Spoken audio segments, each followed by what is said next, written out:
आज महाराष्ट्राचे दादा हरपले. महाराष्ट्र राज्याचे उपमुख्यमंत्री अजितदादा पवार साहेब यांच्या विमानावर झालेल्या भीषण अपघातात अजितदादांचे दुर्दैवी निधन झाले. ही घटना अतिशय दुःख, धक्कादायक आणि मनाला सुन्न करणारी आहे. त्यांना मी जड अंतकरणाने श्रद्धांजली व्यक्त करतो.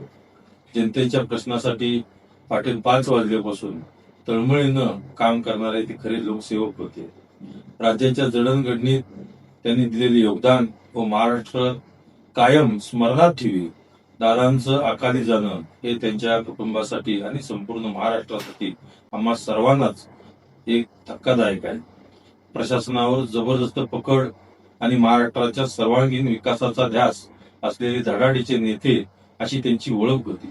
महाराष्ट्राच्या इतिहासात सर्वाधिक वेळा उपमुख्यमंत्री पद भूषवण्याचा विक्रम त्यांनी नोंदवला होता. त्यांनी महाराष्ट्राच्या राजकारणात आपली एक प्रभावी कार्यपद्धतीची छाप सोडली.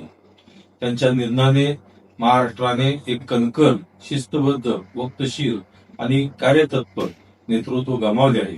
ही पोकळी कधी भरून निघणारी नाही. त्यांचे कुटुंब म्हणजे अख्खा महाराष्ट्र आहे. या दुःखातून सावरण्याचे बळ लावो हीच विठू रखुमाई व दामाजी पंतांच्या चरणी प्रार्थना.